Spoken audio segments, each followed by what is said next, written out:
इच्छाधीन ओडियार श्रद्धेय छात्र छात्रीगण तम मानू आज प्रबंध क्लास को स्वागत। पाठ्यक्रम द्वितीय प्रबंध समानता स्वाधीनता और भ्रातृत्व यह प्रबंध आम चर्चा करवा। गत आध्यात्मिक भित्ति प्रबंध पढ़ला बेले प्रबंधर कलाकौशल संपर्क में सामान्य सूचना दि जाइथिला। तेणु तुम मैंने अवगत अच्छ गोटे प्रबंध पाठ कला बेले तार कौ दिग को दृष्टि देवाक हेबो एवं किभली तार समीक्षा करा जिवो। मु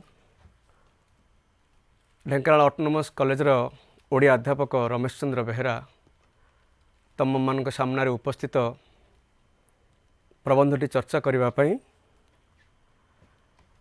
ओडिया साहित्यर जड़े विशिष्ट प्रभावशाली और विज्ञ लेखक भाव में चित्तरंजन दास बेस सुनामधन्य। यह लेखक ओडिया साहित्यर विभिन्न विभाग को रुधिमंत करिसंती। तमाम जीवन केवल साहित्य सृष्टि रे तांकर मनस्क तांकर समय साधना और प्रयास जारी रखी जाइथिले। जीवन जगत राष्ट्र विश्व एवं विभिन्न दार्शनिक तत्व बहु दिगरु तांकर चिंतन को से साहित्य रे परिप्रकाश करिसंती। एही व्यक्तित्व एकाधार रे तांकर कर्तव्य तांकर जीवनर साधना वृत्ति प्रवृत्ति संपर्क रे आमे आलोचना कला बेले एक केतोटी दिग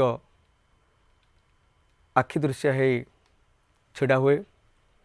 समाज सेवी बहु साहित्यिक अच्छी हे तो केवल साहित्य साधना करती किंतु केतेक शिल्पी सारस्वत स्रष्टा जो माने साहित्य साधना सहित जहाँ कहते ताको कामेर लगाती सामाजिक क्रिया प्रतिक्रिया सहित जड़ित हुंती से भली जड़े स्रष्टा होचंती चित्तरंजन दास। स्वाधीनता संग्राम रे किछि काल पाई अंशग्रहण करथिले जौवन समय रे। परवर्ती समय रे से विशिष्ट शिक्षाविद भाव में उभा होचंती। दर्शन शास्त्र रे तांकर प्रवीणता जड़े दार्शनिक भाव में तांको छिड़ा करैछि एवं से दर्शन शास्त्र मध्य किछि वर्ष पई से अध्यापना करथिले एवं सर्वोपरि तांको जड़े सुचिंतक भाव में ए थिंकर जो माने लोक मानक पई समाज पई किछि भाबंती एवं तांको भाबिबार निष्कर्ष निर्देश रु लोके किछि पांती से अनुसार राष्ट्र किछि पाए से माने तांको जीवन को परिचालित करती भावनार मोड़ बदल दियंती से भली जड़े चिंतक होचंती चित्तरंजन दास।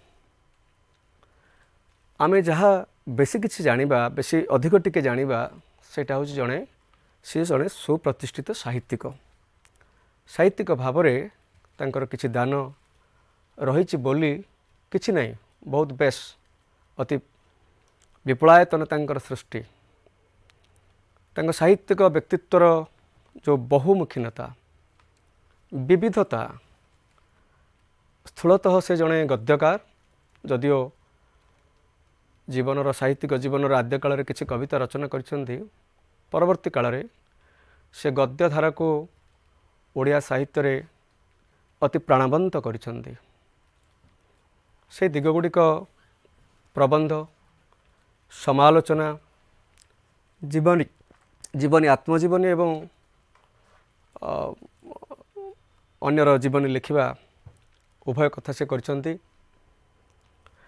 भ्रमण कहानी अनुवाद एवं पिलामानंक पई मध्य साहित्य रचना करिसेंती शिशु साहित्य ଏଇଭଳି ଜଣେ ବିବିଧତାର ବ୍ୟକ୍ତିତ୍ୱ ସାହିତ୍ୟର ବିଭିନ୍ନ ଦିଗକୁ ଦିଗନ୍ତକୁ ସ୍ପର୍ଶ କରିଥିବା ତାଙ୍କ ଚିନ୍ତନ, ତାଙ୍କର ମନୀଷା, ପ୍ରଜ୍ଞା, ବିଦ୍ୟା, ତାଙ୍କର ଭାବନା ତୁଳିର ବିଭିନ୍ନ କଳାକୌଶଳରେ ପ୍ରକାଶ ପାଇଛି। ଓଡ଼ିଶାର ବହୁ ଲୋକ ସେ ହୁଏତ ଅନ୍ୟ କାହାର ସାହିତ୍ୟ ପଢ଼ନ୍ତି ନାହିଁ, କିନ୍ତୁ ଚିତ୍ତଦାସଙ୍କର ଲେଖାଟିଏ ଖବରକାଗଜରେ ଦେଖିଲେ, ପତ୍ରପତ୍ରିକାରେ ଦେଖିଲେ ବହୁ ଶିକ୍ଷିତ ବ୍ୟକ୍ତି ଟିକେ ଆନମନା ହୁଅନ୍ତି। ସେ ହେଉଛି ଚିତ୍ତଦାସଙ୍କର ସୃଷ୍ଟି ବ୍ୟକ୍ତିତ୍ୱର ପ୍ରଭାବ। ଚିତ୍ତରଞ୍ଜନଙ୍କୁ ସମସ୍ତେ ଶ୍ରଦ୍ଧାରେ ଚିତ୍ତ ଭାଇ ବୋଲି ସମ୍ବୋଧନ କରୁଥିଲେ। ତାଙ୍କ ବୟସ୍କ ଠାରୁ ଆରମ୍ଭ କରି ତାଙ୍କଠାରୁ ବୟସ୍କ ଯିଏ ସେମାନେ ବି ଚିତ୍ତ ଭାଇ କହୁଥିଲେ। ସାନମାନେ ତ ସହଜ କହୁଥିଲେ। ସମସାମୟିକ ବ୍ୟକ୍ତିତ୍ୱମାନେ ଚିତ୍ତ ଭାଇ ନାମରେ ତାଙ୍କୁ ଶ୍ରଦ୍ଧାରେ ସମ୍ମାନରେ ସମ୍ବୋଧିତ କରୁଥିଲେ। ଏବଂ ଆମେ ଟିକେ ପୂର୍ବରୁ ତାଙ୍କର ଫଟୋଟି ଦେଖିଲେ ଜଣେ ସରଳ ସାଧାରଣ ମଣିଷ ପରି ଦେଖାଯାଉଥିବା ଅସାଧାରଣ ବ୍ୟକ୍ତିତ୍ୱର ପରିପ୍ରକାଶ ଫୁଟାଇ ପାରିଥିବା ସେହି ଚିତ୍ତରଞ୍ଜନଙ୍କର ତାଙ୍କ ସାହିତ୍ୟିକ ବିବିଧ ଦିଗ ଭିତରୁ ପ୍ରାବନ୍ଧିକ ଭାବରେ ତାଙ୍କର କୃତିତ୍ୱ ଟିକେ ଚର୍ଚ୍ଚା କରିବା। ଯେହେତୁ ଆମେ ତାଙ୍କର ଗୋଟେ ପ୍ରବନ୍ଧ ପଢ଼ିବା, କେତେ ଗୁଡ଼ିଏ ପ୍ରବନ୍ଧ, ଅଳ୍ପ କେତୋଟି ପୁସ୍ତକର ନାମ ଏଠି ଦିଆଯାଇଛି। ଚମ୍ପତି ମୁଣ୍ଡାରେ ଯେତେବେଳେ ସେ ଗୋଟିଏ ଗୁରୁକୁଳ ଆଶ୍ରମ ପରି ବିଦ୍ୟାଳୟ ପ୍ରତିଷ୍ଠା କରି ପିଲାମାନଙ୍କୁ ପାଠ ପଢ଼ାଉଥିଲେ, ତାଙ୍କର ଦାୟିତ୍ୱ ବହନ କରୁଥିଲେ, ସେତିକିବେଳେ ସେ ଆରମ୍ଭ କରିଥିଲେ ଜୀବନ ବିଦ୍ୟାଳୟ। ଆମେ ତ ସବୁ ବିଦ୍ୟାଳୟରେ ପାଠ ପଢ଼ୁଛେ, ସ୍କୁଲ କଲେଜରେ ପାଠ ପଢ଼ୁଛେ। ସେ ଯେଉଁ ପ୍ରବନ୍ଧ ଲେଖୁଛନ୍ତି ଜୀବନର ବିଦ୍ୟାଳୟ। ଜୀବନ କେଉଁଭଳି ବିଦ୍ୟାଳୟରେ ବା କେଉଁଭଳି ଭାବନାରେ ନିୟନ୍ତ୍ରିତ ହେବା କଥା, ତା'ର ଆଚରଣ ଆଚାର କିଭଳି ହେବା କଥା, ବିଶେଷ କରି ଶିକ୍ଷା ସମସ୍ୟା ରାଜ୍ୟର ରାଷ୍ଟ୍ରର ଏ ସମ୍ପର୍କରେ ସେ ସେତେବେଳେ ସମସ୍ତଙ୍କର ଆଖି ଖୋଲି ଦେଇଥିଲେ। ଏଥିପାଇଁ ପ୍ରଭାବିତ ଶିଳା ଓ ଶାଳଗ୍ରାମ, ଏକଲବ୍ୟ କାହାଣୀ ଓ ଅନ୍ୟାନ୍ୟ ପ୍ରବନ୍ଧ, ଜାତିରେ ମୁଁ ଯବନ, ଏଗୁଡ଼ା ସବୁ ପ୍ରବନ୍ଧ ବହି ନାଁ ଗୁଡ଼ା। ତରଙ୍ଗ ଓ ତଡ଼ିତ୍, ବିଶ୍ୱକୁ ଗବାକ୍ଷ, କ୍ଷୟରୁ ଅ ଇତ୍ୟାଦି ପ୍ରବନ୍ଧ ପୁସ୍ତକ ସେ ରଚନା କରୁଛନ୍ତି। ଏବଂ କେନ୍ଦ୍ର ସାହିତ୍ୟ ଏକାଡେମୀ, ଫଳଟା ଟିକେ ପ୍ଲେ ଏଥିରେ ପ୍ରିଣ୍ଟିଂ କେମିତି ଭୁଲ ହେଇଯାଇଛି କମ୍ପ୍ୟୁଟରରେ। ଏଇଟା ହେଉଛି କେନ୍ଦ୍ର ସାହିତ୍ୟ ଏକାଡେମୀ, ଓଡ଼ିଶା ସାହିତ୍ୟ ଏକାଡେମୀ, ସାହିତ୍ୟ ଭାରତୀ ସମ୍ମାନ, ସାରଳା ପୁରସ୍କାର ଇତ୍ୟାଦି ସେ ଗ୍ରହଣ କରିଥିଲେ, ପାଇଥିଲେ, ତାଙ୍କୁ ସମ୍ମାନିତ କରାଯାଇଥିଲା। ଏବେ ଆସିବା ଆମର ଆଜିର ଆଲୋଚ୍ୟ ପ୍ରବନ୍ଧ ପାଖକୁ। ସମାନତା, ସ୍ୱାଧୀନତା, ଭ୍ରାତୃତ୍ୱ। ଏଠି ମୁଁ ଗୋଟିଏ କଥା କହିବି, ସାହିତ୍ୟ କେବଳ କଳ୍ପନାର କୋଣାର୍କ ରଚି ମନକୁ ବିମୁଗ୍ଧ କରେ ନାହିଁ, କେବଳ ସ୍ୱପ୍ନର କୁହୁକ ବାଡ଼ିରେ ମଣିଷର ମନକୁ, ପାଠକର ମନକୁ ମତୁଆଲା କରେ ନାହିଁ। ସାହିତ୍ୟ ବାସ୍ତବତାର ବନ୍ଧୁର ଶିଳାପଥରେ ପଦକୁ ଥାପିବା ପାଇଁ ସ୍ଥିର ଭିତ୍ତିଭୂମି ଯୋଗାଇ ଦିଏ। ଏଇଭଳି ଏକ କଥା କହିଲା ବେଳେ ଚିତ୍ତରଞ୍ଜନଙ୍କର ପ୍ରବନ୍ଧ ଆମ ଆଖିରେ ପଡ଼ିବ। ଯାହାଙ୍କର ରଚନା ପଢ଼ିଲେ, ବାକ୍ୟ ଗୁଡ଼ିକୁ ଅନୁଧ୍ୟାନ କଲେ, ପ୍ରତ୍ୟେକ ପାଠକ ଗୋଟିଏ ହିମ୍ମତ ପାଇବ, ତା'ର ଚଳନ୍ତି ଭାବନାକୁ, ତା'ର ଚଳନ୍ତି ବିଶ୍ୱାସକୁ ବଦଳାଇ ଦେବାର କ୍ଷମତା ରଖୁଥିବା ସେ ପ୍ରାବନ୍ଧିକ ଅତି ବାସ୍ତବ ସମସ୍ୟା ଗୁଡ଼ିକୁ ବେଶ କଳାତ୍ମକ ଢଙ୍ଗରେ ପରିପ୍ରକାଶ କରିଛନ୍ତି। ସେଇଥିପାଇଁ ସେ ମନସ୍ୱୀ ଚିତ୍ତରଞ୍ଜନ। ଏହି ପ୍ରବନ୍ଧରେ ଆମେ ଗୋଟିଏ କ୍ଲାସ୍ରେ ଯେହେତୁ ସାରୁଛେ, ମୁଁ ତୁମକୁ ସୂଚାଇ ଦେବି ପିଲାଏ, କେବଳ ତା'ର ସାରାଂଶ ଗୁଡ଼ିକ ଆମେ ଚର୍ଚ୍ଚା କରିବା, ସାରମର୍ମ। ଏବଂ ଏ ଆଲୋଚନା ଶୁଣିବା ପରେ ତୁମ ସମସ୍ତେ ସାହିତ୍ୟ ଦୀପ୍ତି ବହି ପୃଷ୍ଠା ପରେ ପୃଷ୍ଠା, ତା'ର ଯେଉଁ ପ୍ରବନ୍ଧର ପ୍ରତିଟି ଧାଡ଼ି 9 ପୃଷ୍ଠାର ପ୍ରବନ୍ଧ, ପାଖାପାଖି 8ଟି ପରିଚ୍ଛେଦ ଅନୁଚ୍ଛେଦ ତା ଦେହରେ ଅଛି। ଟିକେ ଲମ୍ବା ପ୍ରବନ୍ଧ, ତାକୁ ତୁମେ ପଢ଼ିବ ଏବଂ ମୁଁ ଭାବୁଛି ତୁମର ବୋଧଗମ୍ୟତା ଆହୁରି ସହଜ ହୋଇଯିବ। ଏଥିରେ ଏ 6ଟି ଦିଗରୁ ପ୍ରବନ୍ଧଟି ଆମେ ଚର୍ଚ୍ଚା କରିବା। ये जो शीर्षकटी देखुच समानता स्वाधीनता भातृत्व यहाँ हूँ गोटे स्लोगान नारा एवं यही शब्द गुड़िक मझिरे दि जाए जो चिन्ह से समस्त जाच कलोन चिन्ह मैट्रिकुलेसन सब पढ़ी विराम चिन्ह बा पंक्चुएसन मार्क इंग्लीश रे पढ़ी ये चिन्हटा दि जाऊँ अर्थ प्रति शब्दर गोटे स्वतंत्रता रही एवं से शब्द भितर गोटे भावर व्याख्या लेखक करुँच से तीनोटी शब्द को एमती सजाई समानता स्वाधीनता भातृत्व भ्रातृत्व।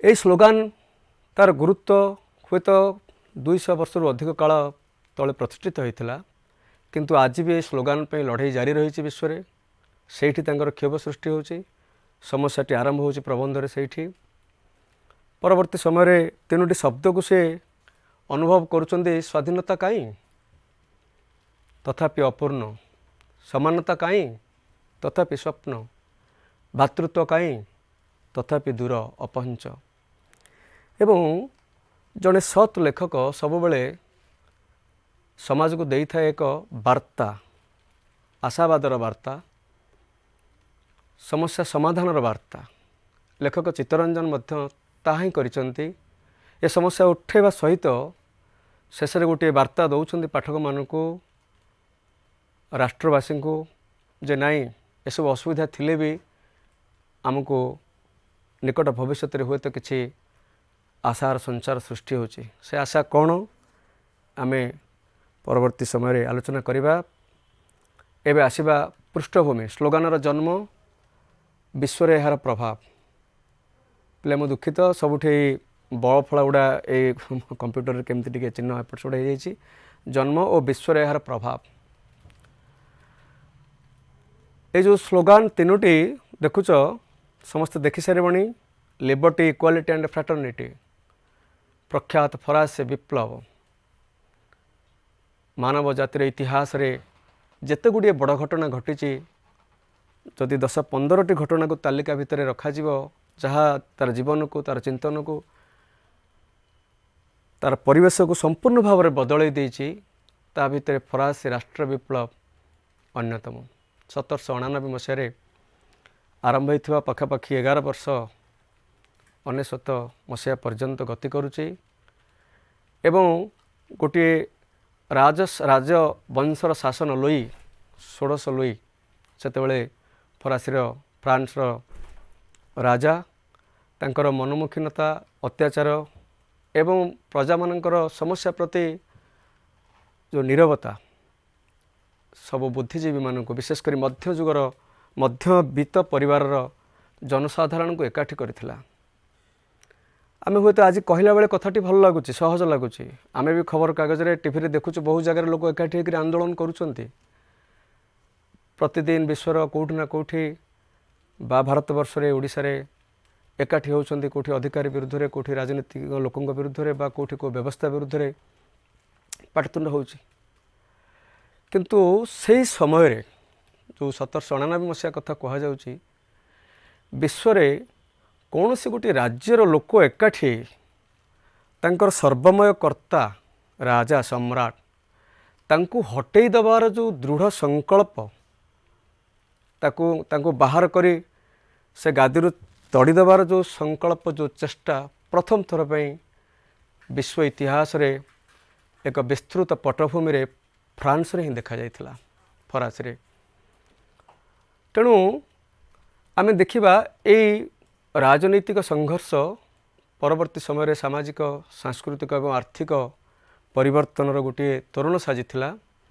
विश्वर अन्यान्य राजतंत्र जो सब थिला प्राय अधिकांश देश रे राजतंत्र थिला सेगुड़ी को हटेई देबारे एवं गणतंत्र को प्रतिष्ठित करिबारे गोटे तोरण परी द्वार परी कार्य करिथिला फरासी राष्ट्र विप्लव। तार स्लोगान थिला ए तीनोटी शब्द लिबर्टी इक्वालिटी फ्रैटर्निटी जहाँ तले ओडिया रे लिखा जाइछि स्वाधीनता समानता भ्रातृत्व। गोटे समग्र पृथ्वीर सबु सचेतन मनीष जानती ए स्लोगानर महत्व केबे सृष्टि होइथिला काहेकि होइथिला एवं विश्व इतिहास को यार दान कौन आम देखा यही फरासी फ्रांस रो छवि यूरोपियन कंट्री गोटे यूरोपीय देश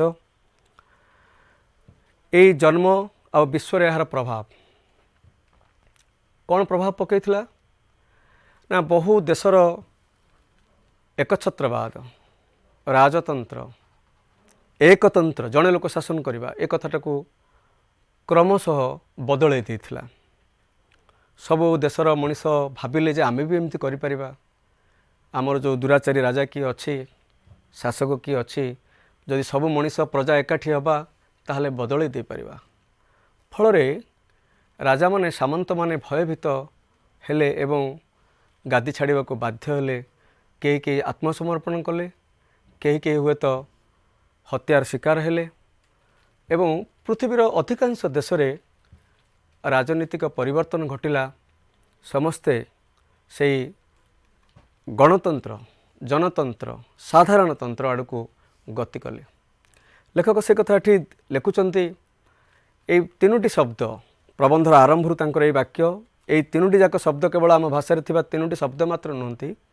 एमाने पृथ्वी सारा व्यवहृत होता तीनोटी विशेष अर्थ को बहन करुवा तीनोटी शब्द 200 वर्ष तले मनुष्यर भाग्य इतिहास को एक विशेष बेग तथा उद्वेलन आनी देथिबा तीनोटी शब्द साहित्य दीप्तिर 192 पृष्ठ जो प्रथम प्रबंधर प्रथम पारा सेठू आम आरंभ करवा एवं मनुष्यर भाग्य इतिहास को बदली देथिबा तीनटा शब्द ताकू से पर्यालोचना करुछंदी लेखक से स्लोगान बहुत किसी बदल देता आम देखले पृथ्वी रे बहुत प्रभाव पकेला राजतंत्र जाई गणतंत्र है लोक मैंने तांकर स्वाधिकार स्वाभिमान फेरी पाइले नाना निर्यातन दूरीभूत है सत किंतु ताहा कौन संपूर्ण भाव में सत होती लेखक प्रश्न करुँच ए स्लोगान तथापि शतकड़ा 100 भाग बास्तवायित हो पारिनी पृथ्वी अनेक जगह अनेक कोण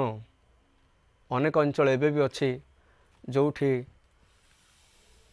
शासक द्वारा शासन द्वारा सामंत कल द्वारा से माने निर्यातित होउचंती निष्पेषित होउचंती शोषित होउचंती एई भली क्रिया प्रतिक्रिया लगी रही विश्व रे जदिओ से समय बदली तथापि मनीष पूर्ण मात्रा रे स्वाधीनता अनुभव करि पारु नाहंती सेति से लिखुचंदी लेखक ए स्लोगान को धरी रखा मनीष एबे भी तार उद्यम जारी रखी क्रियाशीलता जारी रखी किंतु अत्यंत सुनिश्चित जे ताहा केबे मध्य सरिबो नाही टिके पुणी निराशा आसूची बोधे पूरा मात्रा रे स्वाधीनता लोक माने पाई परिबेनी केवल स्लोगान होकर रही यार द्वितीय कथाटी तृतीय कथाटी जोटा आम देखा स्वाधीनता तथापि अपूर्ण पिला ये गोटे कथा आम स्पष्ट करवा प्रबंधर ना है समानता स्वाधीनता भ्रातृत्व किंतु फरासी राष्ट्र विप्लवर स्लोगान थिला स्वाधीनता समानता और भ्रातृत्व माने आग थिला स्वाधीनता लेखक मध्य से स्लोगान रो क्रम अनुसार आलोचना करेंगे किंतु शीर्षकटी देइचंदी समानता स्वाधीनता और भ्रातृत्व तो माने बुझिबो एभली करिवार कारण होची तांगर सचेतन मानसिकतार प्रयास से स्वाधीनता और भ्रातृत्व अपेक्षा समानता को बेसी गुरुत्व देइछंती समानता संपर्क में पाखापाखि 5 पृष्ठार अभिव्यक्ति उपस्थापन करिछंती जड़े दरदी मनीष जड़े साधारण मनीष भाव सी ए मेहनत मनीष साधारण मनीषर दुख दुर्दशा हताशा को सी अंगे निभेइछंती सेथिपाई ए समानता को सी अधिक गुरुत्व देइथिबारु से शब्दर स्लोगानर क्रम भांगी प्रथमे समानता शब्द को शीर्षक रखिछंती किंतु जतबेले आलोचना करुछंती प्रबंधटी स्लोगानर क्रम अनुसार स्वाधीनता समानता भ्रातृत्व उपरे से तांकर मत परिवेषण करुछंती लिबर्टी जो स्वाधीनता ताहार बड़ दान थिला कोन ना राजतंत्र रु गणतंत्र बा लोकतंत्र फरासी राष्ट्र विप्लवर एटा हला बड़ दान टिके पूर्व भी कही से कथा राजतंत्र रु लोकतंत्र बा गणतंत्र आड़ को यात्रा हेले एकविंश शताब्दी लेखक कहते अनेक देश अच्छे जोठी तथापि राजतंत्र तिष्ठि रही आउ केतक देश रे राजतंत्र जदिओ गणतंत्रर परिधि भितर उपस्थित अच्छी बा विराजित अच्छी किंतु से राजन्य वर्ग मानू जो देवता ज्ञान करवा से नुआ अलग नियम से साधारण ठारू टिके अलगा ए कथा मध्य केतक राज्य राष्ट्र रही आम देखा पाऊ। उदाहरण स्वरूप आम इंग्लैंड खबर नवा इंग्लैंड राज्यर कथा कहवा राष्ट्र कथा कहवा जोठी राजा बा राणी होती राष्ट्र मुख्य एवं भी रही जदिओ गणतंत्र भाव गणतंत्र शासन से सुप्रतिष्ठित आमर भारतर संविधान प्रस्तुत होला बेले आम इंग्लैंडर संविधान बहुत कथा ग्रहण करें किंतु सेठी भी राजा वर्तमान राजवंशर कौन से प्रतिनिधि राजा बा राणी मुख्य भाव से माने इंग्लैंडवासी सम्मान दियंती एवं तांको नुआ नियम नुआ स्वतंत्र आदब कायदा रही। लेखक कहते जदि स्वाधीनता आसला ताले पुणी से राजा प्रजार कथा कहीं उठिब सब मनीष तो समान गणतंत्र होची of the people by the people for the people से लिंकन कथाटी आम कहवा जोठी लोकंक पाई लोकंक द्वारा लोकंक एवं लोकंक पाई सरकार से सब लोक समान हवा कथा किंतु समान हो पार से स्वाधीनता अनुभव सब लोक करि पारु नाहंती। स्वाधीनता आसिले भी सुधा आउ केतक राष्ट्र रे एबे भी जमती भूटान हो बा सऊदी अरब हो एमती केते गुडे अरबियन कंट्री मध्य रही सेठी राजा माने एबे भी मुख्य भाव में अच्छा गोटे लोकर कथारे से लेखक गोटे शब्द कथा पर व्यवहार करेंगे एक नायकत्व जड़े लोक जहाँ चाहते जमी परिचालित करने इच्छा कर इच्छा ही राष्ट्र इच्छा एबे भी रही पृथ्वी रे पूरापूरी भाव में स्वाधीनता आसी ना बोली लेखक क्षोभ प्रकाश करुछन्ति। चतुर्थ कथाटी को आसिबा समानता जोटा कि तथापि स्वप्न तांकर उपलब्धि होउची ए समानता कथा को से बहुल भाव में चर्चा करुछन्ति एवं दुख प्रकाश करुछन्ति गुड़ाए दृष्टांत आम आगे से बाढ़े। प्रथम कथा होउची राजतंत्र न्यस्त स्वार्थ को विरोध करने समानता सृष्टि होता जितेबाला फरासी राष्ट्र विप्लव आरंभ होता सेतेबेले से विवेकी लोक मैंने लेखक लिखिं विवेकी लोक मैंने समस्ते भाविले जे राजांकर जो न्यस्त स्वार्थ केवल तांकर विलास तांकर कामना तांकर चलणी राष्ट्र सब राजकोष सरुची तांकर पिला कबिला वंश समस्ते राज्यर राजकोष आलस्य रे काळ काटुचंती विलास रे काळ काटुचंती ताको बदलैबाको हबो। तेणु प्रथम लक्ष्य थिला राजतंत्र न्यस्त स्वार्थ को विरोध करवा सबु मनुष्यर गुण और प्रतिभा को आदर करवा। गोटे राज्य रे हुए तो गणतंत्र रे किछि मात्रा संभव किंतु राजतंत्र संभव नुहे जो मैंने राजा पाखे रहिले तांकर पारिषद अमात्य से मानकर सब चर्चा हे धरी नि जाऊ गोटे गाँव रे आमे एबे भाबुचे जे जो मैंने सहर रे रहिछन्ति से माने प्रतिभाशाली बहुत किछि जानिछन्ति बा तमे पिला माने तम भितर तुलना करिवो जे गाँव में गछ चढ़ी पारुची अध किलोमीटर बा गोटे किलोमीटर नई रे पहरी पारुची बा गोटे छिटिकिनी रे तीनटा आंब पकई पारुची तोली पारुची छिंडे पारुची सेटा कोन दक्षता नुहे सेटा कोन तार प्रतिभा नुहे किंतु जे वीडियो गेम खेली पारुची बा आमे विभिन्न कंपिटिशन आमको सुविधा अच्छी भाग नहीं छिड़ा हो पार्छ केवल से मैंने प्रतिभाशाली समस्त को सब प्रतिभा को सम्मान देवा दरकार जहाँ जो प्रकार प्रतिभा रही गुण रही ईश्वर समस्त पाखे किसी न किसी गुण प्रतिभा देइछन्ति ताकू सम्मान देवा राष्ट्र होची गोटे बड़ कर्तव्य किंतु राजतंत्र ताहा संभव नुहे जो माने केवल शासन कल अच्छी से माने सब सुविधा सुजोग पाती एक कथाटी से कहिबे समस्त सर्वनिम्न सुजोग सृष्टि करवा अल्प स्वार्थ बहु लोक वंचित करा न जिबा अल्प स्वार्थ माने अल्प लोक स्वार्थ एटा राजतंत्र होउथला से समानता विश्ववासी को यही कथा निर्देश देले जे समस्ते सबु लोक जमी सब सुविधा सुजोग पाइबे केवल अल्प लोक सुविधा सुजोग पाइबेनी यही लक्ष्य सृष्टि होइथिबा समानता कौन पहुँची पूरा मात्रा रे अल्प को अधिक समर्थ कराइबा सकाशे बाकी मनुष्य मानक बहुत दुर्विधर फिसाद कर वंचित कर कदापि रखाଯିब नाही एवं सेथिपाई समानता नामक यह द्वितीय आस्पृहाटीर आविर्भाव होइछि।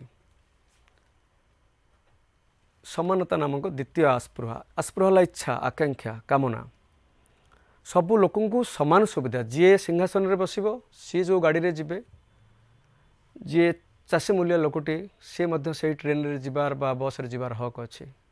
आमे जानिचे गांधी को दक्षिण आफ्रिका रे second class citizen कहिकरी train row first class बगीर हटे दि जाइथिला कौन पे ना गोटे बुर्जुआ गोष्ठीर गोटे भावना आमे किसी लोक ऊपर अच्छु आज हुए तो से अवस्था नहीं किंतु मनीष मानसिकतार सेमती भावना रही। आमे गणतंत्र थिले भी सभ्य शिक्षित होइथिले भी अधिकांश घरे अधिकांश परिवार रे एभली गोटे विद्वेष सूचक अपेक्षा सूचक कथा चर्चा हुए जाति को लेकिन धर्म को लेकिन अंचल को लेकिन एथिरे समानता आसला कुआड़ू।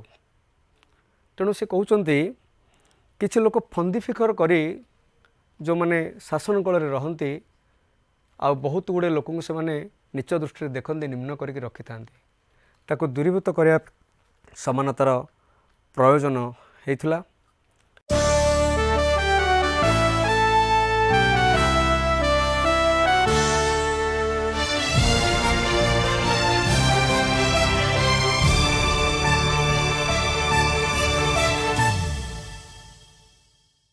तेणु पृथ्वी रे शासन स्तरीय गढ़ण गुड़िक राजतंत्र एक गणतंत्रीय चेहरा को बदली जाइथिले मध्य तथापि पुराना स्वार्थ माने पूर्वपरि जारी होई रहउछन्ति।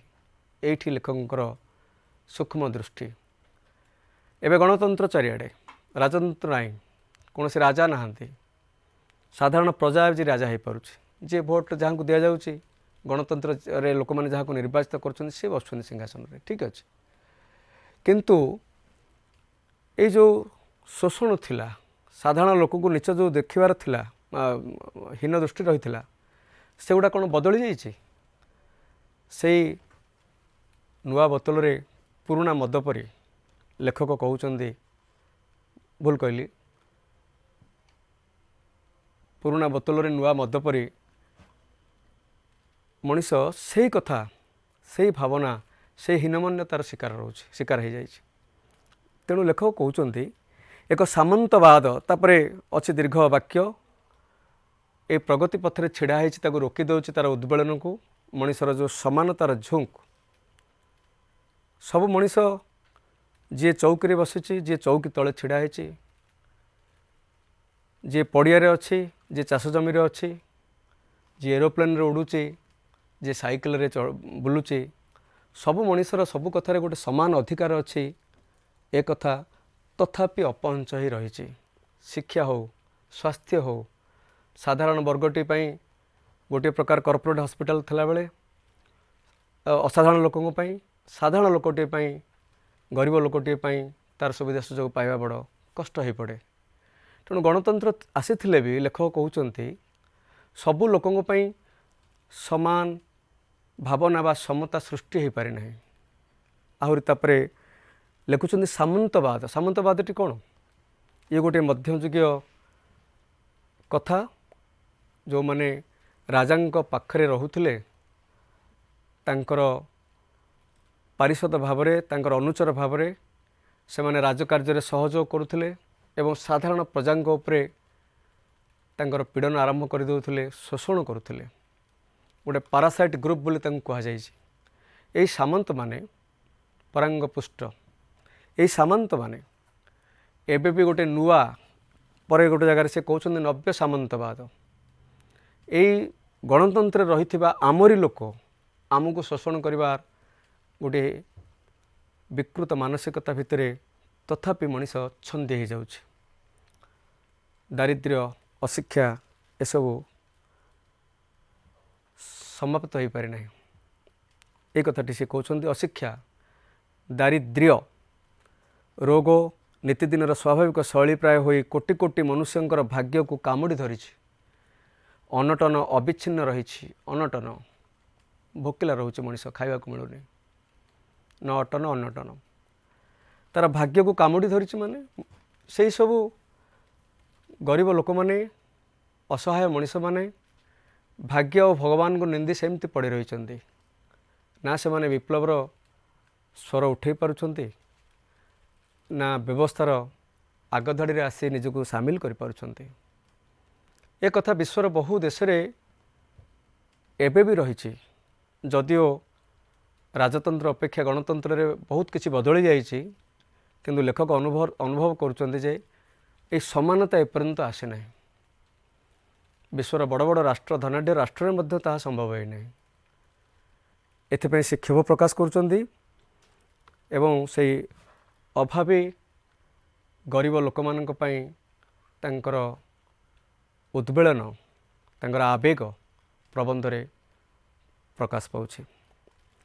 विज्ञान अल्प लोकंकर रमण सामग्री हो रही तापर से कहउछंती देख पिला केमती भाषा से प्रकाश करुछंती विज्ञान केमती अल्प लोकों पाखे रही जाइए गेल्हा रमण सामग्री रही कहते। विज्ञान कहले विज्ञान जिते सब आविष्क्रिया मनीष को सुख शांति दबारे रोग व्याधि दूर करिबारे तार जीवन शैली को आहरी सुंदर मधुर करिबारे विज्ञान बहुत अवदान रही। किंतु एगुड़ा यह केवल अल्प लोकों पाखे अच्छी जो मान पाखे पैसा अच्छी पुंजीपति धनाढ़ शिल्पपति से माने तार समस्त सुजोग सुविधा फायदा पाउछंती। उदाहरण स्वरूप आज भारत वर्ष रे समस्त घरे टीवीटे खोजिले आम निराश हवा अच्छी बहुत लोक घरे अच्छी किंतु समस्त घरे ना जहाँ गोटे टीवी निहाती दरकार देश में दुनिया रे कौन होउछि जानिबा बा आउ जेते सब शीतताप नियंत्रित जंत्र ठू आरंभ करी विलास व्यसन हो बा रोग वैराग दूरीकरण करने औषध पत्र सब लोकों पाखे पहुँची पारना। से लेखक कहते अल्प लोकों पाखे विज्ञानटा गेल्हा होकि रही रमण सामग्री होकि रही से मैंने ताको अख्तियार कर जिते जिते भल भल कथा आसो तार दाम सब चढ़ा दाम थी साधारण लोकटे किणव कौटी समानता कथा जो उठुची ताहले तांको घरे जेमती टीवीटे अच्छी मो घरटे सेमती टीवी रहिबो चाषीबंदी लोक घरे सेमती टीवीटे रहिबो गायला पिलाटी घरे सेमती टीवीटे रहिबो बा से भली जिनसटी रही पारिबो रहिले समानता कथा उठिबो संभव संभव से पूर्व आम कहीचे लेखक कहते अति साधारण सुजोग समस्त रहिले समानता कथा उठिबो किंतु हेई पारु नै। थोके धोब मनीष नव्य उपनिवेशवादी रूपे अवतीर्ण होइछन्ति। गोटे जगार से प्रबंध कहते धोब मनीष धोबिला मनीष तुम्हें धड़ा हाथी बोली गोटे शब्द शुणुव पिलाए जो मैंने शासन कल अच्छा चाकरी बाकरी कर विशेषकर जनप्रतिनिधि तो सी गोटे स्तर जो मैंने कार्यपालिकार अच्छा सरकार निर्देश को मानुंट लोक पाखे पहुँचते बहुत किसी काम करुँच से भितर भी किसी लोक अच्छा लेखक से कहते धोब मनीष यही चाकरिया लोक मानू जो मैंने बड़ बड़ पद अधिकार अलंकृत कर बसछन्ति सेमानक भितर समस्ते नहले भी केतेक आमे आज भी देखुचे विश्वर अनेक जगार से मानकर प्रादुर्भाव रही जेहेतु दक्षता ज्ञान से मानक पाखरे रही सुजोग पाइछन्ति से मध्य राजतंत्र परि निज पई सुख सुविधा र सौदागर साजी जाउछन्ति एवं से कहते नव्य उपनिवेशवादी ये उपनिवेशवादी शब्दटी को बुझा हम उपनिवेशवाद कथा कहला बेले पिला निश्चित भाव में तुम आखि आगे नाची उठ ब्रिटिश कंपनी शासन कथा बा ब्रिटिश सरकार आम देश को पराधीन कर रखिबार कथा से माने कॉलोनी स्थापन करथिले कॉलोनियलिज्म ताको कहा जाए उपनिवेशवाद विश्वर बहु देश को अख्तियार करथिले एमान को उपनिवेशवादी कहा जाउथला कौन पई तार गोटे बड़ कथा होची से माने आसीबे गोटे राष्ट्र गोटे राज्य बा गोटे अंचल को अधिकार करेंगे तार समस्त आर्थिक शोषण को अग्राधिकार देवे किंतु सही अंचल विकास पई हुए तो किसी ध्यान देवे नहीं बा जहाँ भी ध्यान देवे निज राष्ट्र अपेक्षा कम ध्यान देवे गोटे लक्ष्य है से परांग पुष्ट परी प्राणी परी से माने केवल शोषण करेंगे उपनिवेशवाद ताले आज विश्व प्रायतः उपनिवेशवाद हटि जाइए। नव्य उपनिवेशवाद से कहते ये आमरी मनीष शिक्षित मनीष मोरी भाई चाकरी कला बड़ अफिसर है सी मोरी जमी जमा को छड़े केमती नब मोरी बण जंगल मु जो पहाड़ रोचे ताकू केमती सफा करदेव ता कल कारखाना बसैब से नाना फंदी फिकर कला। ताले किए से ये गोटे नुआ प्रकार उपनिवेशवाद। मोर विश्वास मोर संस्कृति हजार हजार वर्षर मोर गछरे जो ठाकुराणी बसला ताको उपाड़ी दि जाउची बुलडोजर लगे दि जाउची। ए कथार अर्थ पिले बुझीपारुथिबो सारा पृथ्वी रे ए प्रकार परिवर्तन घटुचे। लेखक कहउछन्ती ताले जदि समानता कथा अछि ए थोके धोब मनीष कहीं एत सुविधा सुजोग पाइबे। सेमानकर दुख सेमानकर आवेग सेमानकर परंपरा विश्वास को आम स्वीकार कहीं करवा नहीं अवस्था को कहीं जत्न करवा नहीं। जत्न सरकार करुछन्ती गणतंत्र सरकार रे बहुत किसी जत्न होउची तथापि पूरा मात्रा रे ताहा संभव है नहीं। सही होउची लेखकंकर दुख। तेणु कहउछन्ती नव्य उपनिवेशवादी किए से आमरी लोक आमको शासन करुछन्ती। ब्रिटिश सरकार जेमती करुथला शोषण से माने एठी रही आमको शोषण करुछन्ती। हुए तो ए कथाटी आमे समस्तଙ୍କ ପାଇଁ प्रযোज्य न करि परिबा किंतु अनेक लोक अछन्ती एही चेतना रे एही धारणा रे से माने तांकर क्रियाकलाप को जारी रखिथांती। लेखक जड़े सचेतन नागरिक भाव में जड़े प्रज्ञाशील व्यक्तित्व भाव में ये राष्ट्र व्यवस्था चलीथिबा ए अव्यवस्था को से शिक्षित लोक मानकर कुमति को पदारे पकाइवाई ए धाड़ीटी एठी लिखिछन्ती उपनिवेशवादी चिंताधारा। प्रिय छात्र छात्रीगण तुम माने भी भविष्य में बहु जगार छिड़ा हब राष्ट्रर दायित्व भी नब। अंततः मनस्वी चित्तरंजन उक्ति को जदि भितर टिके रहिबो ताहले तमे जेड़ बड़ चौकी भी बस तुम चौकी हुए तो हो पारे बाबूर किंतु तुम हृदय हम एक साधारण मनीषर। ये कथा लेखक चाहते कहवाई आम जिते बड़ अधिकारी हवा कि जायस ना पाठ पढ़ा योग्यता को लेकर पद पदवी मिल किंतु जितेबाला समस्या कथा उठिब राष्ट्र कथा उठिब जनसाधारण कथा उठिब सेतेबाला आमको दरदी भाव में संवेदनशील भाव में से समस्या को गुरुत्व देवाक हम ताहले जाई ये जो थोके धोब मनीष उपनिवेशवादी होली जो कथाटी कहुच्छी से आपे आपे हटिଯିव। गणतंत्र छांचरे एकनायकत्व प्रशय पाउछि से कथाटी पूर्व कहते पुणी से दोहरैले से कथा आहरी कहते फरासी विप्लव सहित रूसियार राष्ट्र विप्लव बल्सेविक आंदोलन बा अक्टोबर विप्लव 1917 मसीहार आउ गोटे विश्वर क्रांतिकारी घटना जोठी जहाँ मूल थिला कार्ल मार्क्संकर डाकरा proletariat of the world unite unite unite. हे दलित मेहनत मनीष हतभागा मनीष निष्पेषित मनीष तमें सब एकाठी हुओ श्रमिक मैंने एकाठी हुओ यही थिलावाला विरुद्ध लड़ाई करने से मानू उचित शिक्षा देवाई एकमात्र बाट हूँ एकाठी हुओ एकाठी हुओ एकाठी हुओ। यही स्लोगान आउ गोटे विश्वर बड़ स्लोगान थिला ताकू नहींकरी तारी ऊपर छिड़ा होता बल्सेविक आंदोलन सेठी मध्य जार शासन थिला एवं 17 मसीह आंदोलन होउची परवर्ती समय स्टालिन लेनिन आसुचंती एवं समग्र रूसिया रे कम्युनिज्म बा साम्यवाद प्रतिष्ठित होउची। लेखक कहते साम्यवाद गोटे आशार उज्जवल आलोक सृष्टि करथिला जे समग्र पृथ्वी रे साम्यवाद प्रतिष्ठित होब सबु देश रे सबु मनीष को समान अधिकार मिलिबो से माने सुख सुविधा सुजोग सबु उपलब्धि ताको पई करा जिवो किंतु हेला कोन रूसर साम्यवाद बेसी दिन तिष्टि पारला नहीं 90-91 बेलू 1990-91 बेलू भांगी जाऊँगी कम्युनिस्ट सरकार भांगुचे सेठी मध्य गणतंत्र प्रति लोक मानकर आग्रह प्रकाश पाउचे ताल सेठी किछि गोटे त्रुटि थिला से कथाटा को लेखक एठी लिखुचंती रूसियार आंदोलन कम्युनिस्ट मानकर शासन ग्रहण मध्य से एकनायकत्वर प्रतिष्ठा से माने कहले स्लोगान देले जे सब साधारण मनुष्य पे आम काम करबा समस्त समान किंतु किछि लोक जो माने शासन रे रहिले से माने ଠିକ୍ ସେଇଭଳି ରାଜତନ୍ତ୍ର ପରି ସବୁ ସୁବିଧା ସୁଯୋଗ ନିଜେ ନିଜେ ହାତେଇ ନେଲେ। ସାଧାରଣ ମଣିଷ ସେଇ ଭୋକିଲା, ସେଇ ଅଭାବୀ ହେଇକି ରହିଗଲା।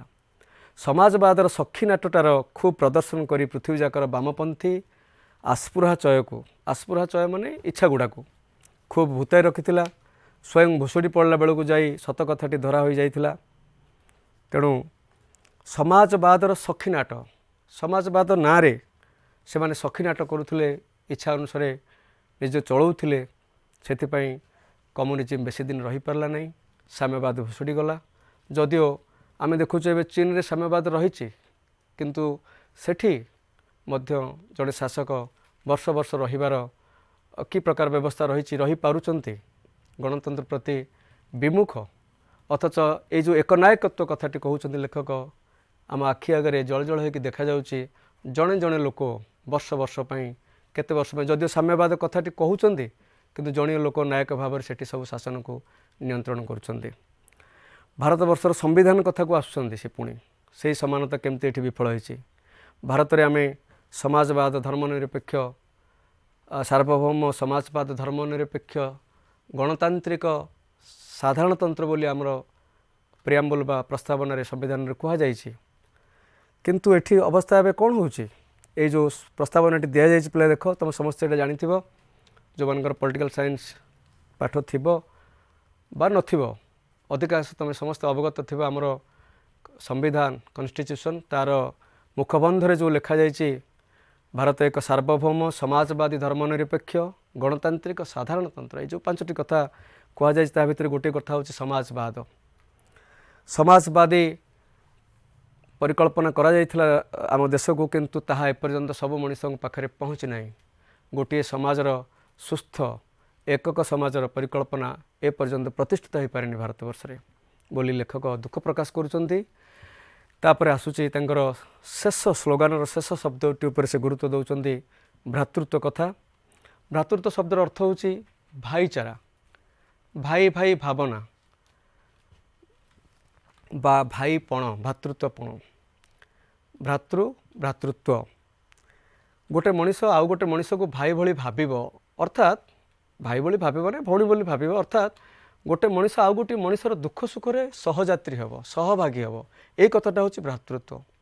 ହେଇପାରୁନି। ବିଭିନ୍ନ ଧର୍ମ, ବର୍ଣ୍ଣ, ଗୋଷ୍ଠୀ, ଲିଙ୍ଗ ଭେଦରେ ଆମେ ପରସ୍ପରକୁ ଦୂରେଇ ରହିଛୁ ଏବଂ ପରସ୍ପରଠାରୁ ଅଲଗା ହୋଇଯିବା ପାଇଁ ଅନେକ ସମୟରେ ନାନା ପ୍ରକାର ତୁମି ତୋଫାନ ମଧ୍ୟ ଘଟୁଛି। ଶେଷରେ ଲେଖକ ଗୋଟିଏ ଆଶାବାଦର ପରିକଳ୍ପନା କରୁଛନ୍ତି ଯେ ଏଇ ସମାନତା, ଏଇ ସ୍ୱାଧୀନତା, ଏଇ ଭ୍ରାତୃତ୍ୱ ଯଦି ପ୍ରତିଷ୍ଠିତ କିଛି ହେଲେ ବି କିନ୍ତୁ ସମ୍ପୂର୍ଣ୍ଣ ଭାବରେ ତ ହେଇପାରିନି, ତାହେଲେ କ'ଣ ପୃଥିବୀରେ ଏହା ସମ୍ଭବ ନୁହେଁ? ସମସ୍ତେ ସମସ୍ତଙ୍କୁ ଭାଇ ଭଳିଆ ଦେଖିବେନି? ପଡ଼ୋଶୀ ପଡ଼ୋଶୀର ଅଭାବ ଅସୁବିଧାରେ କ'ଣ ଛିଡ଼ା ହେବନି? ରାସ୍ତାରେ ଗାଡ଼ି ଆକ୍ସିଡେଣ୍ଟ ହୋଇଗଲେ ବେଳେବେଳେ ଦେଖାଯାଉଛି ସବୁ ଲୋକ ପଳେଇ ଯାଉଛନ୍ତି। ମଣିଷ ଯେତେ ଶିକ୍ଷିତ, ସଭ୍ୟ, ଧନାଢ଼୍ୟ ହେଉଛି, ତା ଭିତରୁ ମାନବିକତାର ମୂଲ୍ୟବୋଧ ଦେଖାଯାଉଛି ବେଳେବେଳେ କମିଯାଉଛି। ସେଥିପାଇଁ ଲେଖକ କହୁଛନ୍ତି ଯେ ହେବ ଦିନେ ନା ଦିନେ ଏ ଭାଇଚାରା, ଏ ସମାନତା, ଏ ସ୍ୱାଧୀନତା ଫେରିଆସିବ ସମସ୍ତଙ୍କ ପାଇଁ। କେତେବେଳେ ନା କୌଣସି ରାଷ୍ଟ୍ର ନିୟମ କଲେ ଏଇଟା ହେବନି। କୌଣସି ବିଶ୍ୱର ଏକ ମହାସଭାରେ କେତେ ଗୁଡ଼ିଏ ଆଇନ ତିଆରି କରିଦେଲେ ବି ହେବନି। ଶେଷ ଆଡ଼କୁ ଲେଖକ ଏ କଥାଟି ସ୍ପଷ୍ଟ ଭାବରେ କହୁଛନ୍ତି। ତାହେଲେ ହେବ କେଉଁଠୁ? ନା କେବଳ ମଣିଷ ଯଦି ନିଜେ ଚାହିଁବ ହେବ, ତା ଭିତର ଆତ୍ମାରୁ ଏଇଟା ବାହାରିବ ଯେ ନାଇଁ, ମୁଁ ଏମିତି କରିବି, ମୁଁ ଯେଉଁଠି ରହେ ମୁଁ ସମସ୍ତଙ୍କୁ ସମାନ ଦୃଷ୍ଟିରେ ଦେଖିବି। ମୁଁ କହିବିନି ତା ଜାତିକୁ ନେଇକି, ତା ବର୍ଣ୍ଣକୁ ନେଇକି, ତା ଧର୍ମକୁ ନେଇକି, ତା ଅଞ୍ଚଳକୁ ନେଇକି, ତୁ ଅମୁକ ଏଇ ଅଞ୍ଚଳର, ତୁ ଅମୁକ ଏଇ ଦେଶର, ଏମିତି ଗୋଟେ ଘୃଣାସୂଚକ, ବିଦ୍ୱେଷସୂଚକ ଭାବନା ମୋ ଭିତରେ ରଖିବିନି। ସେ ମଣିଷ, ମୁଁ ମଣିଷ, ତା ପରିସ୍ଥିତି ଅନୁସାରେ ସେ ଏଇଟା କରୁଛି ବା ତା ରଙ୍ଗ ଅନୁସାରେ ସେ ସେଭଳି ହେଇଛି। ଏଇଟା ସମ୍ଭବ ହେବ ସେତିକି ବେଳେ ଯେତେବେଳେ ମଣିଷ ତା ଭିତରୁ ଆସିବ ଏବଂ ତାକୁ ସେ କହୁଛନ୍ତି ଯେ ଗୋଟିଏ ଛୋଟ ଛୋଟ ଦଳରୁ ଆରମ୍ଭ କରାଯିବ। ତୁମମାନେ ମନେକର ପିଲା କ୍ରିକେଟ୍ ଖେଳୁଛ ବା ଗାଁରେ ସଭା ସମିତି କରୁଛ, କିଛି ଭଲ ମନ୍ଦ କାମ ହେଲେ ଏକାଠି ହେଇକି ସାହାଯ୍ୟ କରୁଛ। ଯଦି ଗୋଟିଏ ଗୋଟିଏ ଗାଁରୁ 20-25 ଜଣ ଯୁବକ ଏକାଠି ହେବ, 5ଟା ଗାଁରୁ ସେମିତି କେତେ ଗୁଡ଼ିଏ ଯୁବକ ଏକାଠି ହେବ, ତାପରେ ଆସ୍ତେ ଆସ୍ତେ ବିଶ୍ୱ ସାରାକୁ ବ୍ୟାପିବ। ତା'ମାନେ ଚେତନାଟି, ଏ ଗୋଟିଏ ଆଶାର ସୂଚନା ସେ ଦେଉଛନ୍ତି। ମଣିଷ ତା ପରିବାର ଭିତରୁ ଏ ଭାବନାକୁ ନେଇକରି ଯାଉ। ପ୍ରକାରାନ୍ତରେ, ପରୋକ୍ଷରେ ଲେଖକ ତାଙ୍କର ସନ୍ଦେଶ ଦେଉଛନ୍ତି, ପ୍ରତ୍ୟେକ ମଣିଷ ତୁମେ ବଦଳି ଯାଅ, ସମାନତା, ସ୍ୱାଧୀନତା, ଏବଂ ଭ୍ରାତୃତ୍ୱର ଭାବନା ତୁମ ହୃଦୟ ଭିତରେ ଆଗ ବୁଣି ଦିଅ। ତାହେଲେ ତୁମେ ଯେଉଁଠିକି ଗଲେ ବି ସେଇ ଭାବନାରେ ସେଇ ବିଶ୍ୱାସରେ ତୁମର ଜୀବନ ପରିଚାଳିତ କରିବ ଏବଂ ଅନ୍ୟମାନଙ୍କୁ ମଧ୍ୟ ତୁମେ ସେଇଭଳି ଦୃଷ୍ଟିଭଙ୍ଗୀରେ ଦେଖିବ। ଏହି ହେଉଛି ପ୍ରବନ୍ଧର ବିଶେଷ କଥା। ଆମେ ଏବେ କେତେଟା ଶବ୍ଦ ଉପରେ ମୁଁ ଗୁରୁତ୍ୱ ଦେବାକୁ ଚାହୁଁଛି ପିଲାଏ। ଏ ପ୍ରବନ୍ଧଟି ପିଲାମାନେ ଲେଖିଲା ବେଳେ ପରୀକ୍ଷାରେ ବା ପ୍ରଶ୍ନ ଉତ୍ତର କଲାବେଳେ କେତେ ଗୁଡ଼ିଏ ସାଧାରଣ ଶବ୍ଦ ଭୁଲ କରନ୍ତି। 4-5ଟି ଶବ୍ଦ ଏପଟେ ଲେଖ ସ୍ୱାଧୀନତାକୁ ଦହରେ ହର୍ଷେଇ ଦେଇ ଦିଅନ୍ତି। ମୂଳ ଶବ୍ଦଟି ଯେହେତୁ ସ୍ୱାଧୀନ, ଅଧୀନରୁ ସ୍ୱାଧୀନ, ସ୍ୱ ଅଧୀନ ଦୀର୍ଘଇ, ତା'ର ବିଶେଷ ଶବ୍ଦ ହେଲା ସ୍ୱାଧୀନତା। ସେମିତି ଭାତୃତ୍ୱ ବୋଲି କହିଦିଅନ୍ତି। ପ୍ରକୃତରେ ସଂସ୍କୃତ ତତ୍ସମ ଶବ୍ଦଟି ହେଉଛି ଭ୍ରାତୃ, ଭାଇ। ଭ୍ରାତୃରୁ ତ୍ୱ ପ୍ରତ୍ୟୟ ଲାଗିକରି ତା'ର ବିଶେଷ ହେଲା ଭ୍ରାତୃତ୍ୱ, ଭାଇପଣ ବା ଭାଇ ଭାବନା।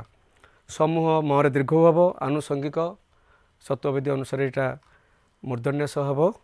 ଏ ଶବ୍ଦ ଗୁଡ଼ିକୁ ଟିକେ ନଜର କରିବ, ତେଣୁ ଲେଖିଲା ବେଳେ ଭୁଲ ଭଟକା ହେବନି। ଏବେ ଆସିବା ଆମେ ପ୍ରଶ୍ନ ଉତ୍ତର ଆଲୋଚନା। ଗୋଟିଏ ପ୍ରବନ୍ଧ ପଢ଼ିବା। ଶେଷ କଥାଟି ଗୋଟେ ପାଠର ଶେଷ କଥା ହେଉଛି ଜୀବନ ପାଇଁ ଆମେ ପଢ଼ିବା, କିନ୍ତୁ ବର୍ତ୍ତମାନ କଥାଟି ହେଉଛି ପରୀକ୍ଷାରେ ଆମେ ସେ ସମ୍ପର୍କରେ କିଛି ଲେଖିକରି ନମ୍ବର ରଖିବା। ସାହିତ୍ୟ ପାଠ ହେଉ ଯେକୌଣସି ପାଠ ପିଲା ଆମେ ପଢ଼ୁଛେ ତାକୁ କେବଳ ପରୀକ୍ଷା ଭିତରେ ଆମେ ସୀମିତ ରଖିବାନି। ଯେତେ ପ୍ରବନ୍ଧ, ଯେତେ କବିତା, ଯାହା ବି ପଢ଼ାଯାଉଛି, କାରଣ ସମସ୍ତେ ଅନୁଭବ କରିବ ସାହିତ୍ୟର ଅଧ୍ୟୟନ ହେଉଛି ଜୀବନର ଅଧ୍ୟୟନ। ଏଇ ଯେଉଁ ବାକ୍ୟ ଗୁଡ଼ିକ ଆମେ ପଢ଼ିଲେ, କେତୋଟି ବାକ୍ୟକୁ ପର୍ଯ୍ୟାଲୋଚନା କଲେ ଚିତ୍ତରଞ୍ଜନ ଦାସଙ୍କର ଆମ ଜୀବନ ପାଇଁ ବହୁତ ଉପାଦେୟ ନିଶ୍ଚିତ ଭାବରେ ହେବ। ତୁମେ ସବୁ ସଚେତନ ହେବ, ବଡ଼ ହେବ, ତୁମ ଚେତନାକୁ ପରିବୃତ୍ତି ନିଶ୍ଚିତ ଭାବରେ ଇଏ ଦେବ। ତାପରେ ଯେଉଁ ଦ୍ୱିତୀୟ କଥାଟି ଆବଶ୍ୟକତା ନିହାତି ରହିଛି, ପ୍ରଶ୍ନ ଉତ୍ତର କରିବା, ପରୀକ୍ଷାରେ ଲେଖିବା ଏବଂ ଠିକ୍ ଭାବରେ ଲେଖିବା। ଆମର 5 ପ୍ରକାର ପ୍ରଶ୍ନ ଆସିବ, ଜାଣିଛ ସମସ୍ତେ। 1 ନମ୍ବରିଆ ଗୋଟେ ଆସିବ MCQ ବିକଳ୍ପ ଥାଇକିରି, ଏବଂ ଆଉ ଗୋଟେ ହେଉଛି 1 ନମ୍ବରିଆ ଧାଡ଼ିକିଆ ଉତ୍ତର। ଗୋଟେ 2 ନମ୍ବରିଆ ପ୍ରଶ୍ନ ଆସିବ, ଆଉ ଗୋଟେ 3 ନମ୍ବରିଆ ପ୍ରଶ୍ନ ଆସିବ, ଆଉ ସବୁଠାରୁ ଯେଉଁଟା ଦୀର୍ଘ ସେଇଟା ହେଉଛି 5 ନମ୍ବରର ପ୍ରଶ୍ନଟି ଆସିବ ଗୋଟିଏ ବିଷୟରୁ। ଏଥିପାଇଁ କ'ଣ କରିବା ନା, ଗୋଟିଏ ଉଦାହରଣ ତୁମେ ପ୍ରଥମ ପ୍ରଶ୍ନଟି ଦିଆଯାଇଛି, ସମାନତା, ସ୍ୱାଧୀନତା, ଭ୍ରାତୃତ୍ୱ ତିନୋଟି କେଉଁ ଘଟଣାରୁ ସୃଷ୍ଟି ହୋଇଥିଲା? ଏପର୍ଯ୍ୟନ୍ତ ଯେଉଁ ଆଲୋଚନା ଶୁଣିଲ ତୁମେ ସ୍ପଷ୍ଟ ଭାବରେ କହିବ ଯେ ଫରାସୀ ରାଷ୍ଟ୍ର ବିପ୍ଳବ ବା ଫରାସୀ ବିପ୍ଳବ କଥା କୁହାଯାଇଛି, ସେ ଶବ୍ଦଟା ଦିଆହେଇଛି। ପ୍ରଥମଟି ହେବ ତା'ର ଠିକ୍ ଆମେ ମାରିବା। ଏଇଟା କେମିତି ଜାଣିବା? କେମିତି ତୁମେ ସେତିକି ବେଳେ ସବୁ ସର୍ଟ କୋଶ୍ଚିନ୍ କରିଦେଇ ପାରିବ ଯେତେବେଳେ କୌଣସି ବିକଳ୍ପକୁ ଅପେକ୍ଷା କରିବନି। ଅର୍ଥାତ୍ ମୋତେ ଗୋଟେ ବିକଳ୍ପ ଦେଖା, ମୁଁ କହିବି ସେଇ ଭାବନା ନ ଆସୁ। ମୋତେ ପଚାରୁ ପଚାରୁ ମୁଁ କହିବି। କେତେବେଳେ ହେବ ନା, ଯେତେବେଳେ ପ୍ରବନ୍ଧଟାକୁ ଧାଡ଼ି ଧାଡ଼ି ପଢ଼ି ନିଜ ଅବବୋଧ ଭିତରକୁ ନେବା, ଟିକେ ମନେ ରଖିବା, ସେତିକି ବେଳେ ପ୍ରଶ୍ନ ଯାହା ପଚାରିଲା ବି ଆମେ ଉତ୍ତରଟା କହିଦେଇପାରିବା। ସେଥିପାଇଁ ଗୋଟେ ବାଟ ଆମେ କରିବା, ଖାତାରେ ପ୍ରବନ୍ଧଟିକୁ ପଢ଼ିଲା ବେଳେ ଯେଉଁ ଯେଉଁ ସମ୍ଭାବ୍ୟ କଥା ଗୁଡ଼ିକ ତ ଲାଗୁଛି ପଏଣ୍ଟ, ତାକୁ ସବୁ ଟିକେ ଟିପି ଟିପି ରଖିବା। ତୁମେ, ମୁଁ ଯାହା ଦେଖିଛି ଶିକ୍ଷକ ଭାବରେ, କିଛି ପିଲା ଆମର କ'ଣ କରନ୍ତି ନା, ଅନ୍ୟ ସବୁ ଗାଇଡ଼ ହେଉ ବା କୌଣସି ଇଏ ପେପର ସବୁ ପଢ଼ିକିରି ପରୀକ୍ଷାକୁ ପଳେଇ ଆସନ୍ତି। ସେମାନେ ବେଳେବେଳେ ଟିକେ ହଇରାଣ ହେଇଯାଆନ୍ତି। ଯେଉଁମାନେ ପୁରା ପ୍ରବନ୍ଧଟାକୁ ମୂଳ ବହିଟିକି ପଢ଼ିବ, ସାହିତ୍ୟ ଦୀପ୍ତି ଦ୍ୱାଦଶ ଶ୍ରେଣୀର ଏ ଆଲୋଚନା ପରେ ମୁଁ ଭାବୁଛି ତୁମକୁ ବୁଝିବାରେ କିଛି ଅସୁବିଧା ହେବନି। ସେଗୁଡ଼ା ସବୁ ଲେଖି ରଖିବ। ପ୍ରବନ୍ଧର ଯାହା ପଚାରିଲେ ବି ଉତ୍ତର ଆସିଯିବ, ଯେତେ ନମ୍ବରିଆ ପ୍ରଶ୍ନ। এই ପ୍ରସ୍ତୁତି ତୁମେ ସବୁ ନେବ। 1 ନମ୍ବରିଆ ପ୍ରଶ୍ନ ସେମିତି ପଡ଼ିବ, ଗୋଟେ ବାକ୍ୟରେ ଲେଖିବା ପାଇଁ ମୂଳ ଫରାସୀ ସ୍ଲୋଗାନର ପ୍ରଥମ ଶବ୍ଦଟି କ'ଣ? ଯଦିଓ ପ୍ରବନ୍ଧର ଶୀର୍ଷକ ଅଛି ସମାନତା, ବେଳେବେଳେ ତୁମକୁ ଲାଗିବ ସମାନତା ହେବା ଉତ୍ତର, କିନ୍ତୁ ପ୍ରଥମ ସ୍ଲୋଗାନ ଥିଲା ଲିବର୍ଟି ବା ସ୍ୱାଧୀନତା, ଲିବର୍ଟି, ଇକ୍ୱାଲିଟି ଆଣ୍ଡ ଫ୍ରାଟର୍ନିଟି। କିନ୍ତୁ ଲେଖକ ପ୍ରବନ୍ଧ ଲେଖିଲା ବେଳେ ଶୀର୍ଷକଟାକୁ ଟିକେ ବଦଳେଇଛନ୍ତି, ଆଗ ସମାନତା, ତାପରେ ସ୍ୱାଧୀନତା, ଭ୍ରାତୃତ୍ୱ। ସେଥିପାଇଁ ପ୍ରଶ୍ନଟି ପଡ଼ୁଛି, ବିଷୟଟାକୁ ନଜର କରିକି ଭୁଲ ଉତ୍ତରଟା ନ ଦେଇ ତାକୁ ନିଶ୍ଚିତ ଭାବରେ ଠିକ୍ ଭାବରେ ଆମେ ଲେଖିବା। ରାଜତନ୍ତ୍ରରେ କାହାର ସ୍ୱାର୍ଥ ଅନୁସାରେ ଶାସନ ଚାଲୁଥିଲା? ଏଇଟା ସମସ୍ତେ ଆମେ କହିପାରିବା। ଏମିତି ପ୍ରଶ୍ନ ଆସିବ। ମୁଁ ଗୋଟେ ଦୁଇଟା ଖାଲି କରିବାର ତରିକା ବତେଇ ଦେଉଛି ଯେ ରାଜାମାନଙ୍କର ସ୍ୱାର୍ଥ ପାଇଁ ନ୍ୟସ୍ତ ସ୍ୱାର୍ଥ ସେଥିରେ ରହୁଥିଲା। ରାଜାମାନଙ୍କ ସମ୍ପର୍କରେ ଏକଦା କ'ଣ ବିଶ୍ୱାସ, ଏଠି ବି ସେଇ ବଫ୍ଲା ଗୁଡ଼ା ସବୁ ଏମିତି କେମିତି ହେଇଯାଇଛି, ଟିକେ ବିଶ୍ୱାସ କରାଯାଉଥିଲା। ରାଜାମାନଙ୍କ ସମ୍ପର୍କରେ କୁହାଯାଉଥିଲା ସେମାନେ ଦେବତାଙ୍କର ପ୍ରତିନିଧି। ଯେମିତି ଆମେ ଆଧ୍ୟାତ୍ମିକ ଭିତ୍ତି ପଢ଼ିଲା ବେଳେ କୁହାଯାଇଥିଲା ମନୁଙ୍କ କଥାରେ ଦେବତା ରୂପରେ ରାଜାମାନଙ୍କୁ ମନୁଷ୍ୟ ରୂପରେ ରାଜାମାନେ ଆସିକି ଶାସନ କରୁଥିଲେ। ଏଇଟା ଗୋଟେ ଭଲ ଦୃଷ୍ଟିରୁ ବିଚାର କରାଯାଉଥିଲା ଭାରତବର୍ଷରେ। କିନ୍ତୁ ପରବର୍ତ୍ତୀ ସମୟରେ ଅତ୍ୟାଚାରୀ ରାଜାମାନେ ବି ମଧ୍ୟ କହିଲେ ମୁଁ ଯେହେତୁ ଭଗବାନଙ୍କର ପ୍ରତିନିଧି ଆମେ ଯାହା କହିଲେ ବି କିଛି ହେବନି। ଏଇ କଥାଟି ଗଣତନ୍ତ୍ର ପ୍ରତି ଗୋଟେ ବିପଦ ସୃଷ୍ଟି କଲା ଏବଂ ରାଜାମାନଙ୍କର ଅତ୍ୟାଚାରକୁ ବଢ଼େଇଲା। ତାକୁ ସେ କଟାକ୍ଷ କରୁଛନ୍ତି। ଏଇ ପ୍ରଶ୍ନ ପାଖରେ ଆମେ ଦେଖିବା ସମାନତା ପାଇଁ ଭାରତବର୍ଷରେ ସମ୍ବିଧାନରେ କାହାକୁ ଲକ୍ଷ୍ୟ ରୂପେ ଗ୍ରହଣ କରାଯାଇଥିଲା? ସମାଜବାଦ କଥା କୁହାଗଲା। ଏବଂ ତାପରେ ଆସିବ 3 ନମ୍ବର ପ୍ରଶ୍ନ, ଫରାସୀ ବିପ୍ଳବ ସମଗ୍ର ବିଶ୍ୱ ଚିତ୍ତକୁ ଆତ୍ମବଳ ଆଣିଥିଲା କିପରି? ବିଶ୍ୱ ଚିତ୍ତକୁ ଏ ତ ଫରାସୀରେ ଘଟିଲା, ଫ୍ରାନ୍ସରେ। ବିଶ୍ୱ ଚିତ୍ତକୁ କେମିତି ଆତ୍ମବଳ ଆଣିଲା? ଧରି ନିଆଯାଉ ଗାଁର ଜଣେ କୃଷକ ଭାଇଙ୍କର ପୁଅ ପଢ଼ିଲା, ଭଲ କଲା। ଆଉ ଗୋଟିଏ କୃଷକ ଭାଇ ଉପରେ ଆତ୍ମବଳ ଆସୁଛି ନା ନାହିଁ? ଆରେ ହେ, ସିଏ ଯଦି ଗାଁରେ ରହିକରି ଏଇଠି ପଢ଼ାପଢ଼ି କରିକିରି +2ରେ ଶତକଡ଼ା 90% 95% ରଖିଲା, ତାହେଲେ ମୋ ପୁଅ କାହିଁ ପାରିବନି? ଆଜି ଷଷ୍ଠ ସପ୍ତମ ପଢ଼ୁଛି, ଦିନେ ନା ଦିନେ ରଖିବ। ଗୋଟେ ବିଶ୍ୱାସ ଆସିବ। ଜଣକୁ ଦେଖିକି ଆଉ ଜଣେ ବିଶ୍ୱାସ ଯେମିତି ଆସୁଛି, ସେମିତି ଗୋଟିଏ ରାଷ୍ଟ୍ରରେ ଘଟଣା ଘଟିଲା ପରେ ଆଉ ଅନ୍ୟ ରାଷ୍ଟ୍ରମାନେ ଯେଉଁମାନେ ରାଜତନ୍ତ୍ରରେ ଥିଲେ ସେମାନଙ୍କ ଭିତରେ ଗୋଟେ ହିମ୍ମତ ଆସିଲା, ବିଶ୍ୱାସ ଆସିଲା ଯେ ଆମେ ତାକୁ ବଦଳାଇ ପାରିବା। ଏକବିଂଶ ଶତାବ୍ଦୀରେ ରାଜାମାନେ କିପରି ରହିଛନ୍ତି ନା ଏଇ ଦେବତାର ପ୍ରତିନିଧି ହେଇକି ରହିଛନ୍ତି, କେବଳ ମୋହର ମରା ରାଜା ଭାବରେ ରହିଛନ୍ତି ବୋଲି ସେ କହିଛନ୍ତି ଗୋଟେ ଜାଗାରେ। ତାକୁ ଦେଖିବ ବହି ସବୁ। ଦୀର୍ଘ ଉତ୍ତର କଲାବେଳେ ମୁଁ ଟିକେ ସୂଚାଇ ଦେବି ଯେ ପ୍ରଥମେ 2-3ଟି ଯେଉଁ 2 ନମ୍ବର 3 ନମ୍ବର ଉତ୍ତର କରିବା, ସେଠି ଆମେ ପ୍ରବନ୍ଧର ନାଁ ଲେଖିବା ଏବଂ ପ୍ରାବନ୍ଧିକଙ୍କ ନାଁ ବି ଲେଖିବା। ଆଉ ଦୀର୍ଘ ଉତ୍ତର କଲାବେଳେ ମଧ୍ୟ ସେ କଥାକୁ ଆପଣେଇବା।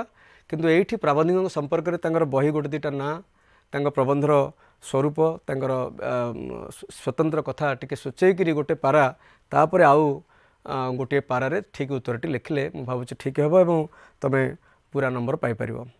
ଏଇ ହେଉଛି ଆମର ଆଜି ପ୍ରବନ୍ଧର ଆଲୋଚନାର କଥା। ପ୍ରବନ୍ଧ ସମାନତା, ସ୍ୱାଧୀନତା ଓ ଭ୍ରାତୃତ୍ୱ। ମୁଁ ଭାବୁଛି ଏହି ଚର୍ଚ୍ଚା ତୁମମାନଙ୍କୁ ପ୍ରବନ୍ଧର ଅବବୋଧ ପାଇଁ ନିଶ୍ଚିତ ଭାବରେ ସହାୟକ ହେବ। ଏ ଭିଡ଼ିଓ ଦେଖିସାରିବା ପରେ ତୁମେ ପୁଣି ପ୍ରତିଟି ଧାଡ଼ିକୁ ପ୍ରବନ୍ଧର ଅତି ତନ୍ମୟ ଭାବରେ ପାଠ କରିବ।